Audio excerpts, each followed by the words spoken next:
Welcome back to the studio. It is time for our final speaker of today. We've learned how to monitor the networks. We learned how to defend the networks. We briefly touched upon the cloud, just slightly. It's time to get our hands dirty. Let's look at how to target and take control over the cloud services. Please welcome in the studio, David. David, it's good to have you here on board. The cyberspace is all yours, so go ahead and explain how to take control over the cloud. Great. So thank you very much for the introduction, and thank you for having me here today. So here's what we are going to talk about today. I'll tell you a little bit about my background and my relation to this topic. We'll discuss the evolution of enterprise systems, what your environment used to look like when it was on-prem, and how it evolved into the cloud environment that we know today. What are cloud managed services and why do we use them? What is IAM? And I'll tell you a story that illustrates why understanding IAM is so important. We'll do a live demo to demonstrate how IAM misconfiguration can be exploited and what are some of the risks. And we'll end with how we can protect ourselves. So first, hi everyone. I'm David. I'm the CTO of Solvo. I have over 15 years of experience in software development. I've been in the cloud security domain for the past 6 years. About a year ago, I co-founded Solvo with Shira Shamban, who is the CEO, and I'm the CTO of the company. And in Solvo, we are developing tools that help developers and DevOps to automate cloud security. So let's get started. So how did we get here? Back in the on-prem days, when you had your data center in your basement, and let's say you needed to launch a new SQL server. So you went to the IT team and asked for a new resource. After understanding the requirements, IT could add the required resource in the right network zone and configure the corresponding firewall rules. This process was obviously more time-consuming and limiting, but hands-on and relatively secured. Nowadays, it's completely different. You can see all the components in the diagram. You probably have your awesome CI/CD pipeline that utilize tools like Terraform, CloudFormation, or other infrastructure as code tools to provision infrastructure. So you don't need to ask anyone to provision infrastructure for you. You can do it by yourself. And this has implications. We'll talk about it later in the session. The cloud environment today looks very different since it is very easy to create your own infrastructure with a lot of freedom and huge variety of options. It usually contains a lot more micro and nano services that interact with each other. These micro and nano services can be a Docker container orchestrated by Kubernetes or EKS, which is the AWS managed version of Kubernetes, or a container running in ECS, which is AWS proprietary container orchestrator. Or it could be a cloud function that runs your code.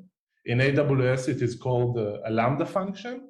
Later in the demo, we'll see how we can exploit a Lambda function and other types of applications. And these resources can use other services. Some of them are managed services. So what exactly is a managed service? You can see here in the presentation an example of a popular managed services. For example, S3 is a very popular blob storage.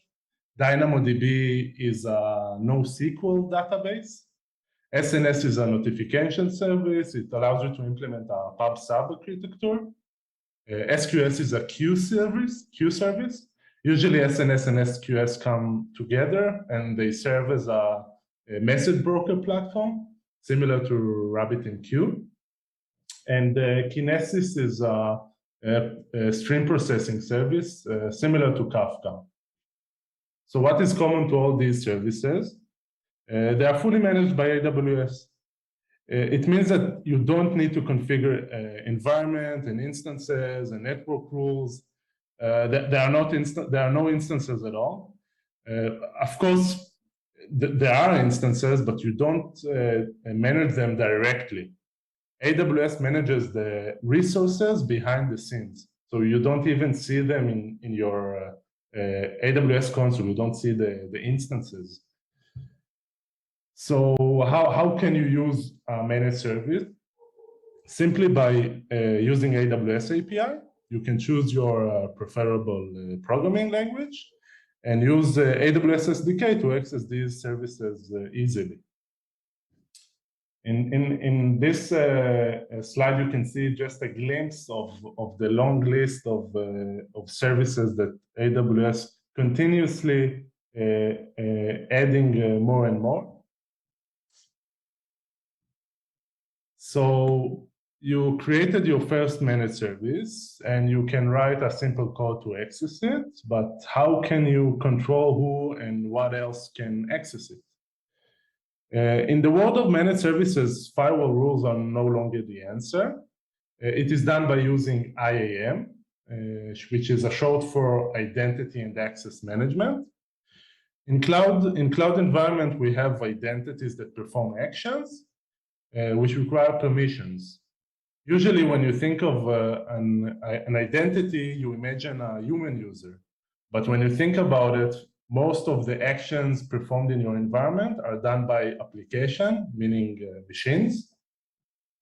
For example, if you have a container that reads data from a database or saving an object to an S3 bucket and so on, these applications use roles in order to access a resource.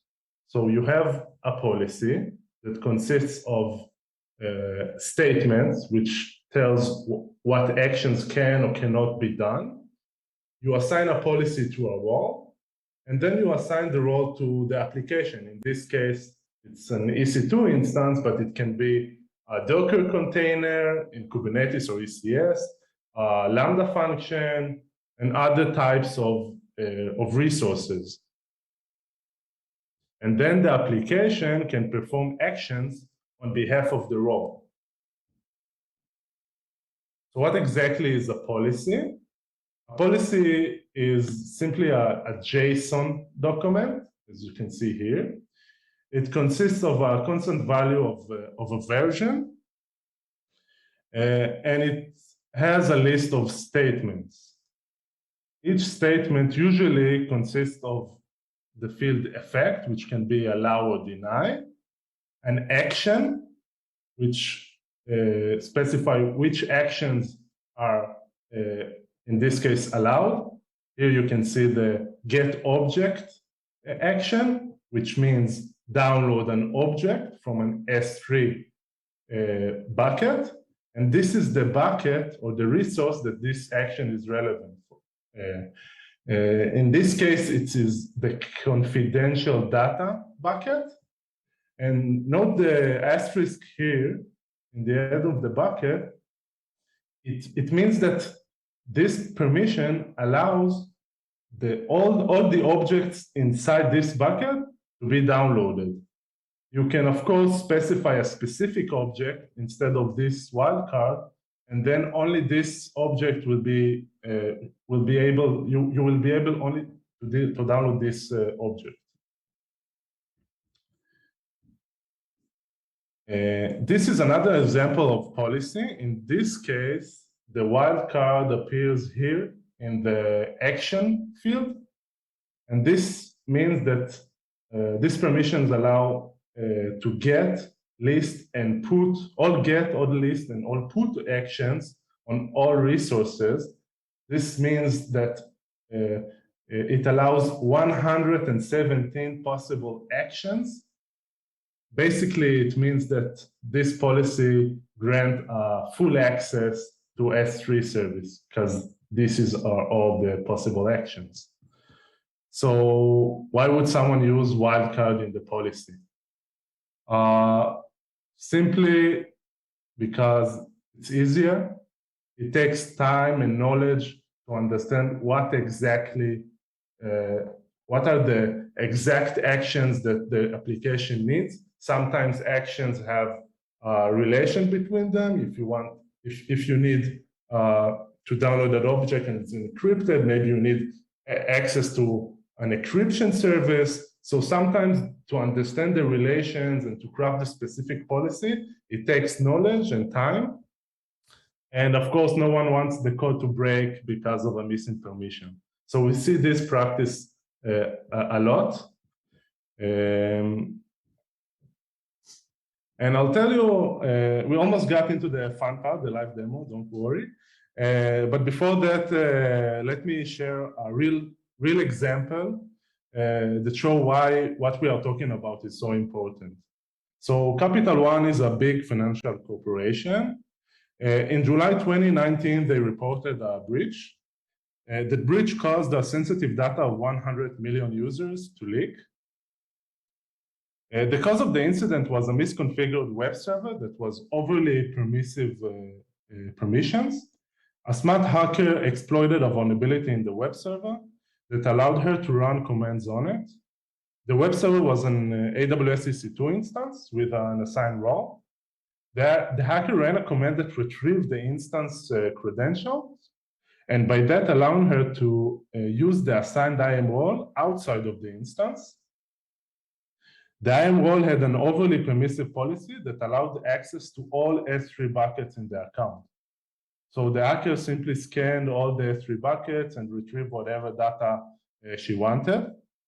Potentially, if the role had a minimal permission it needed, even if the hacker committed a breach, the damage wouldn't have been so massive. It's a common concept that security is like an onion. Each layer of security helps to contain risks. In this case, a minor breach in the first layer left the entire organization compromised. So it is very, very important to maintain least privilege policies. So we are getting to the live demo. And what we are going to do in the live demo is this. We'll take advantage of a misconfigured S3 bucket to upload a malicious file. The malicious file exploits a vulnerability in the application's code to hijack a Lambda function session credentials. Using the hijacked credentials, we will perform actions on behalf of the role that was assigned to the Lambda. So let's start and see how can we do it.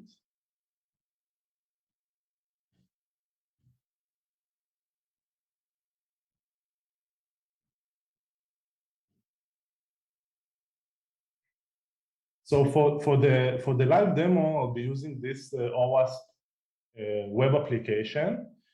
This is a OWASP project that was made by Tal Melamed, which is an awesome project to practice cloud security principles.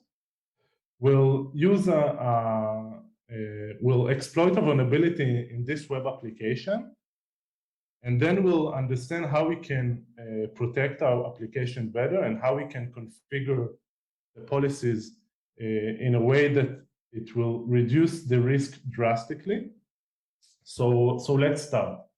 So this application illustrates an e-commerce site where you have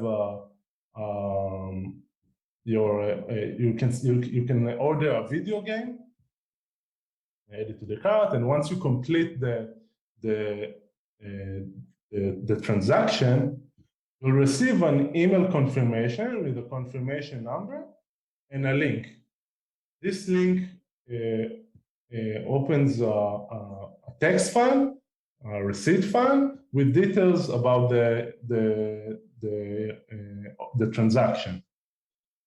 So let's say I'm the attacker, and I try to see what can I learn and understand from this flow. So let's open this is the link. This link in the email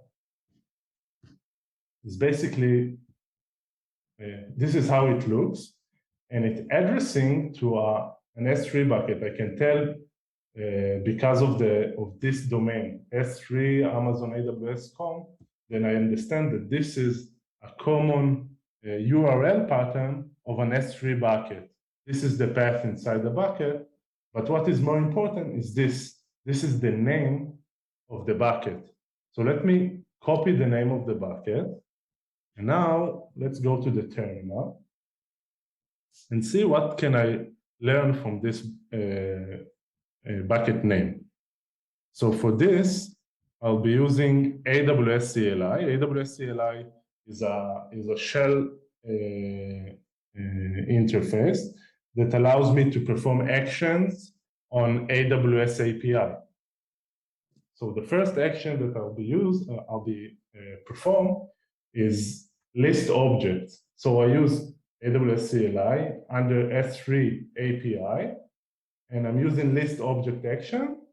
And here I specified the name of the bucket that we just extracted from the link.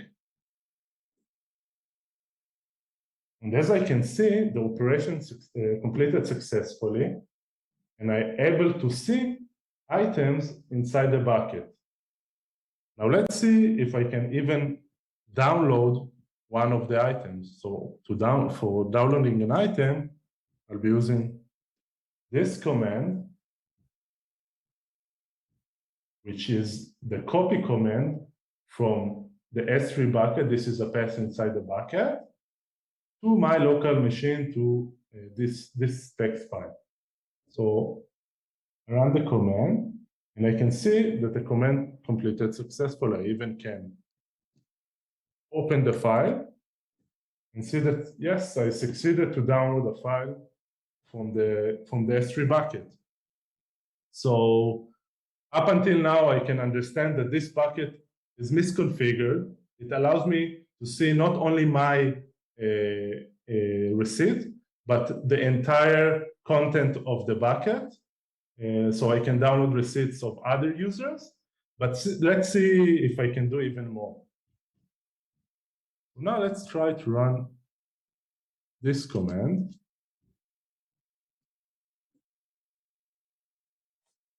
This command gets the bucket notification config. What it means is that a bucket can have configured events. Here, for example, I can see that there is an event that is triggered. This event triggers a Lambda function once a new object is created. And not all the objects, but objects that have the suffix of raw. So when a new file with the raw extension is created, this function, the send receipt email function, will be triggered. Okay, that's interesting. So now let's see if I can try to save new files and try to trigger this event. So let's see, I use the same copy command, but this time I copy a file from my machine to the S3 bucket. And I can see that the command completed successfully.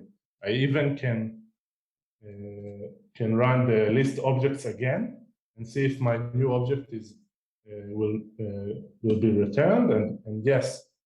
So I can see that my new object was saved in the bucket, and I can retrieve it. Okay, so how it can help me? Now, okay, so now I combine the two. I can trigger a function if I create a file with the extension of raw. So now let's create a raw file. So I'll run this command. Again, the copy command from my machine to the S3 bucket, but this time, take a look at the file name. The file name is not a legitimate file name. It consists a shell command. This curl command is part of the file name, and the curl command sends data to this endpoint. And of course, the file has the .raw extension. So what basically I'm doing here? So let's try to run it. Okay, so the operation completed successfully. And now I'll go to my attacker AWS account, the endpoint that was used in the call command. This was the endpoint, and the endpoint simply saves all the requests that it received to an SQS queue. So now if I go to the SQS queue and poll for messenger, I can see that I received a new message from now. And it consists of the hello world text that I sent. Okay, so what I've done up until now. I created a raw file. The raw file has a call command hidden inside or part of the file name. I uploaded it to the bucket because the bucket had a misconfigured policy that allowed me to upload the file. And then a Lambda function was triggered, executed the call command that I hide inside the file name. And this call command sent data to my HTTP endpoint, which was saved eventually to the queue. Okay, so I found a way to execute commands inside the Lambda function and send a response to my AWS account. Okay, so let's see how we can take advantage of it. This time, I do the same thing, but this time, the call command, instead of just the hello world text, it sends a different data. It sends the environment variables that defined inside the Lambda function. So I'll execute the command again. Let's see, I'll poll for new messages. Okay, and I see that I received a new message. This time the message size is much bigger. And as you can see, it's base 64 encoded. So let me decode it and share it with you.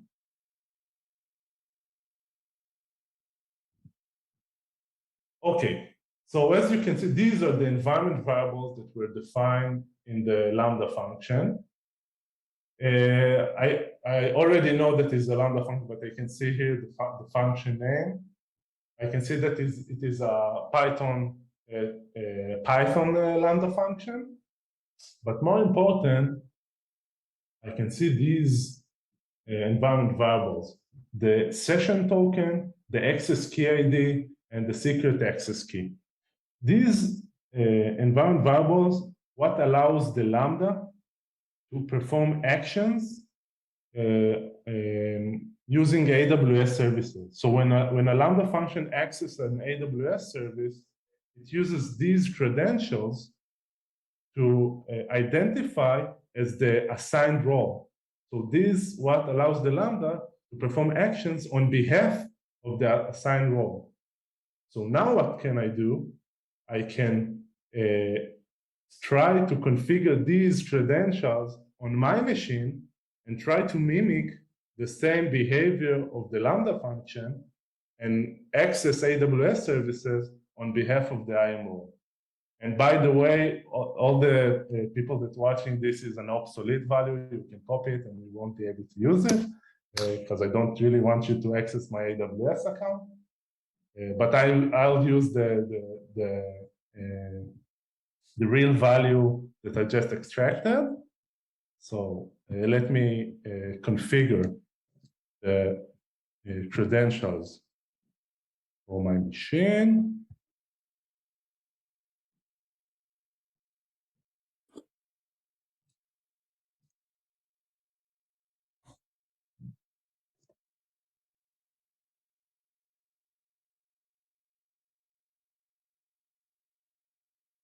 Okay, so I set the credentials in my machine profile. Now I'll try to run this command.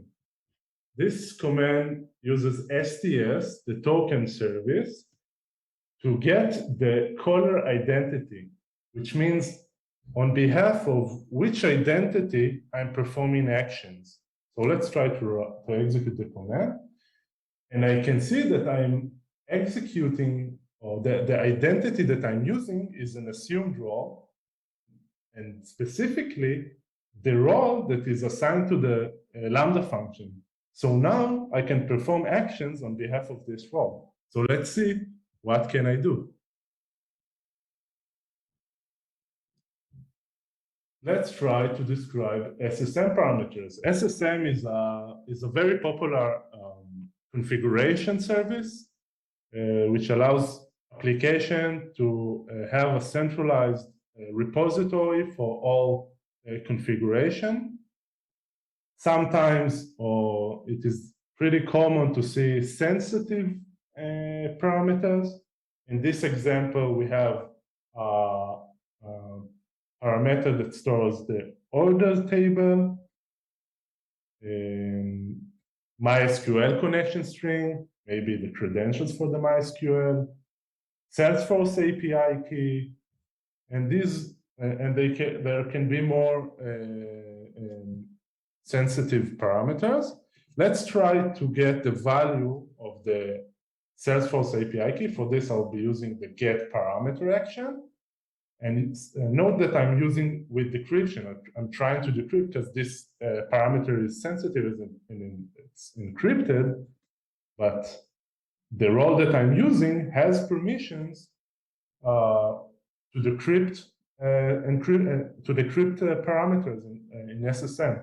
So this is a fake parameter, but in real environment, now I will be able to see and use the Salesforce API key and perform actions on Salesforce. Next, let's try to list all DynamoDB tables. DynamoDB, a common NoSQL database. And yes, I can see all the tables, and even I can try and scan one of the tables. For example, the orders table. And now I can see orders of other users and maybe more sensitive data.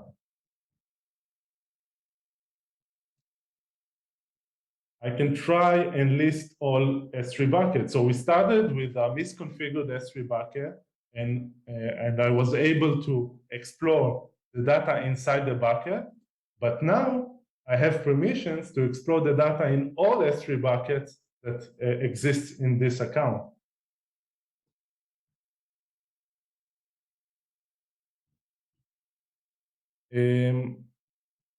I know that this function has permissions to send emails because it sends the receipt file via email. So I can try and use this command, but I can try and use SES, which is the email service, to send emails, but this time, instead of the receipt file from the do not reply email, I can try and fake email from one persona in the organization to another. In this case, I'm faking an email from Richard that tells Jared to execute a money transfer. So I can impersonate another user in the organization.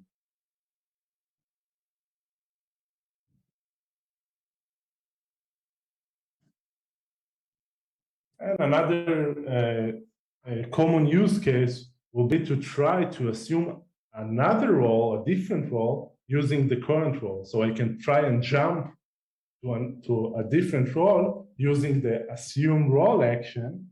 And here I can simply try to enumerate commonly used role names like administrator, admin, DevOps, or whatever, and try to assume a different role. Here I'm trying admin role, and as I can see, I have permission to assume the admin role. Now I'm using the admin role, and I have admin privileges in this AWS account.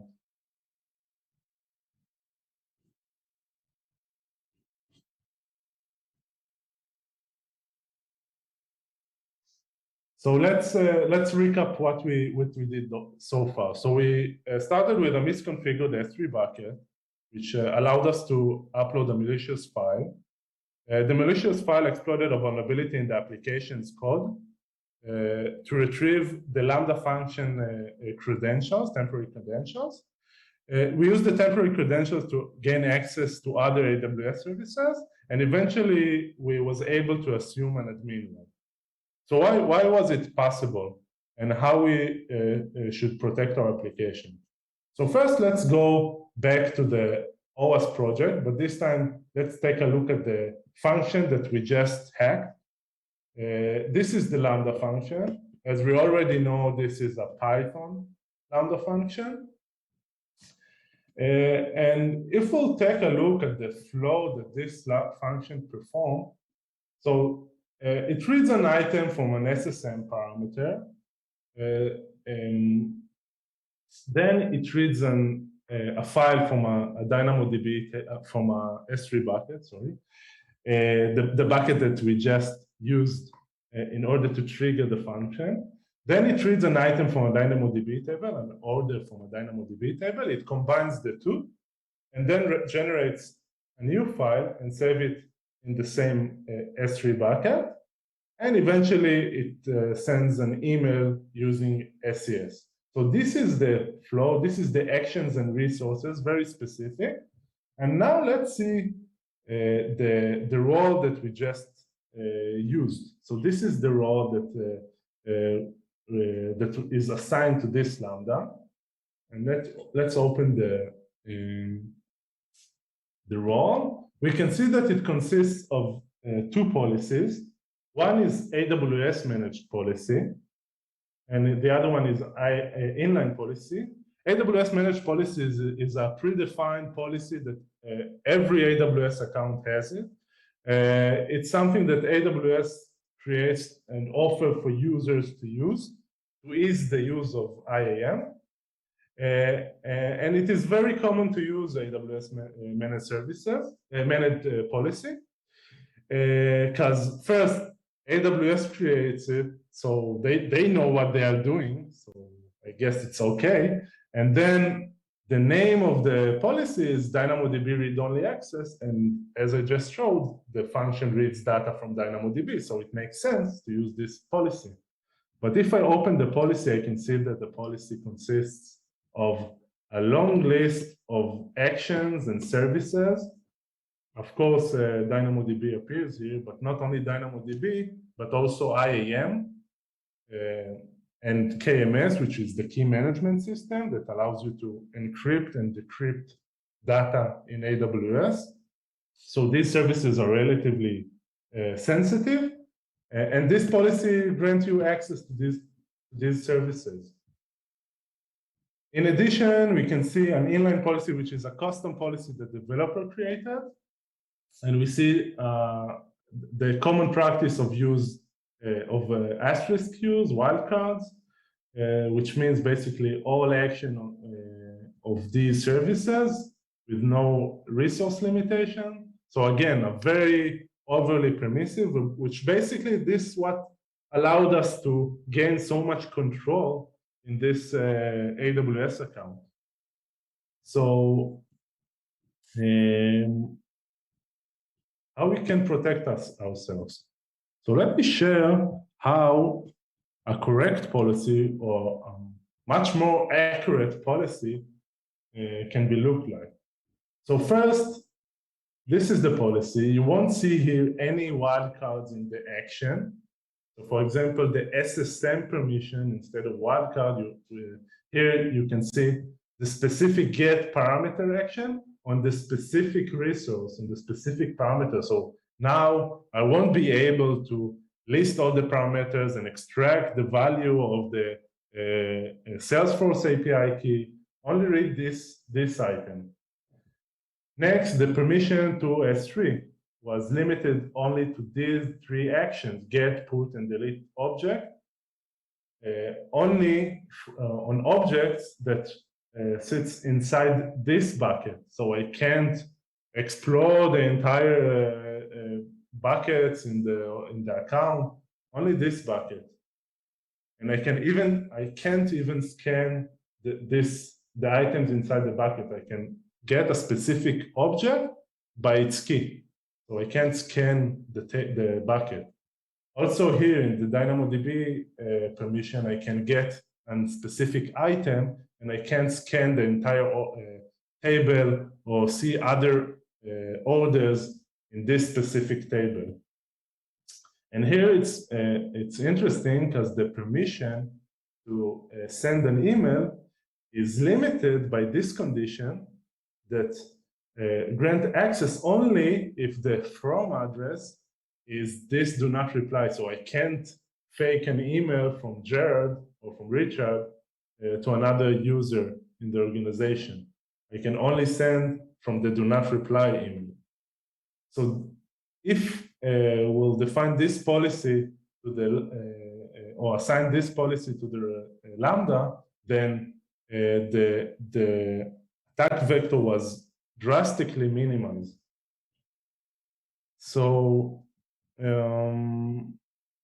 so before we move to the Q&A part, I would like to take a couple of minutes to show you how this process can be done using Solvo. So this is Solvo console. I opened the Lambda function, and I can see here an overview of the current configuration of the function. As we already know, the current policy consists of a high percentage of excessive permission. I can see 98% of the permissions are excessive, meaning only 2% are required for the function to operate properly. I can see in the excessive permission table, for example, the S3 service, I can see that only these 3 allowed actions are required. They're marked as essential, but the rest of the actions which are allowed are not required for the function to operate properly.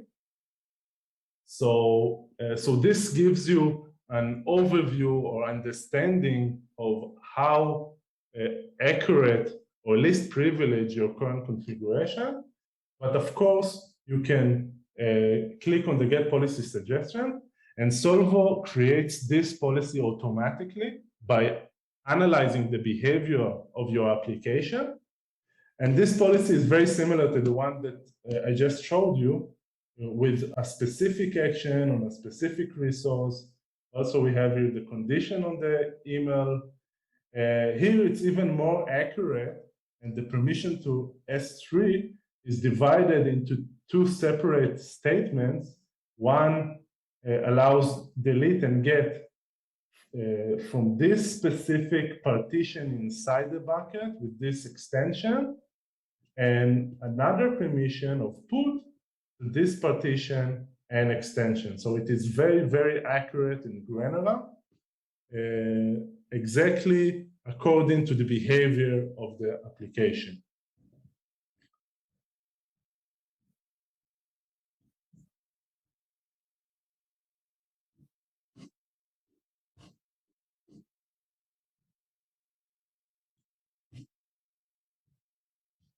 So here is a sneak peek of a feature we're going to learn soon. It allows you to see in a visualized way your complex IAM configuration, and it helps you identify misconfigurations easily by colors. And if you want to have an early access, reach out to me after the session. In addition, we have our Security Genie complimentary report. It takes minutes to run and helps you to identify and focus on major risk in your environment. It is available on our website at solvo.cloud. If you want to hear more about Solvo, you can reach out to us. And thank you very much for your attention. Duty, thank you for the in-depth dive into exploiting the cloud.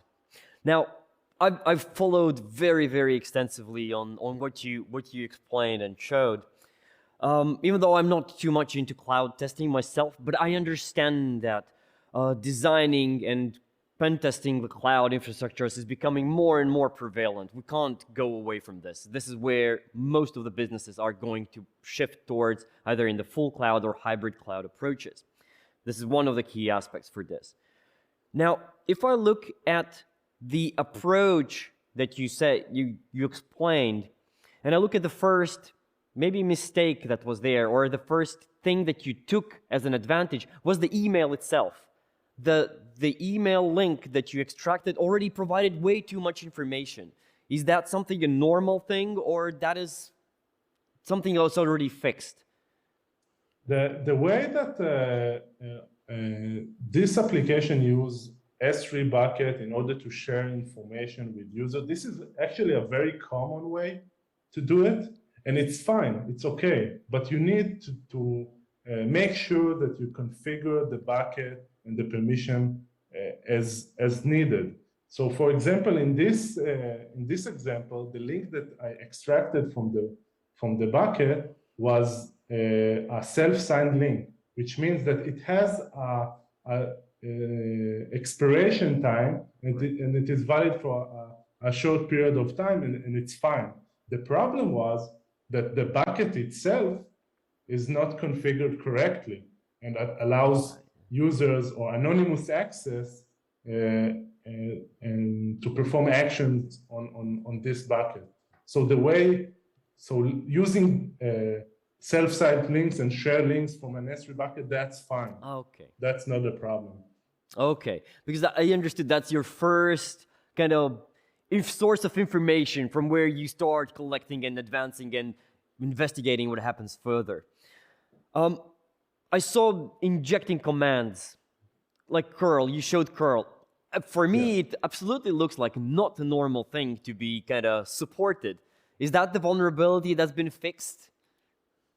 Or that is the vulnerability, or that's not the vulnerability, or that's the feature injecting the command? No, that was a vulnerability. Okay. I exploited a chain of vulnerabilities in order to gain control. So, of course, if I couldn't use the call command, so I wouldn't be able to extract the role credentials. But as I talked about it earlier in the session, security is like an onion. You should make sure that each layer is secured and maintain good security practices. So you should care about vulnerabilities in the code, but also vulnerabilities in your infrastructure. Right. And access management, or whatever here, we have identity access management. Doesn't matter how large, especially in larger infrastructures, if it's Microsoft Active Directory, you need to understand which user belongs to which group has what permissions. It can be a cyclic approach, and it's hard to understand what happens there. And there are tools to do this. And you are offering one of the tools to kind of address this issue within the cloud. Now, the question from one of the listeners is, very granular policy for complex apps might be time-consuming to set. And that's absolutely, you show that it's quite complex. You need to have an understanding and spend time on this. How to identify the sweet spot between security and actually being able to do this?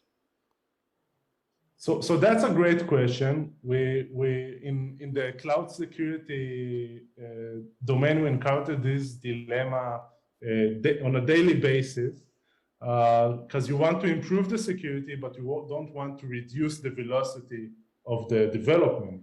So this is why we need an automated solution. We don't expect the users to continuously maintain this granular policy. It really doesn't make sense. We want something that will maintain and create it automatically for you, so you won't need to think about what exactly is the resource or the condition for each statement in your policy.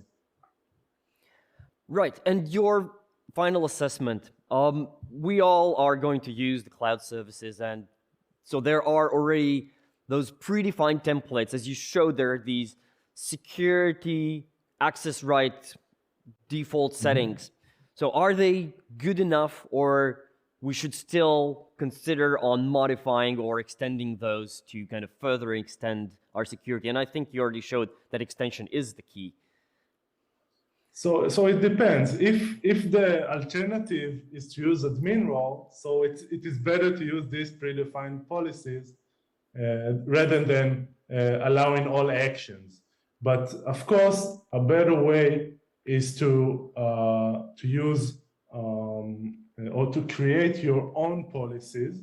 Even AWS has built-in solutions to try and help you build the policy or guide you to build the policy. You still need to build the policy by yourself, but it guides you and helps you to build a better policy. Maybe not the best or the most accurate policy, but much better than using wildcards or very broad policies. Right.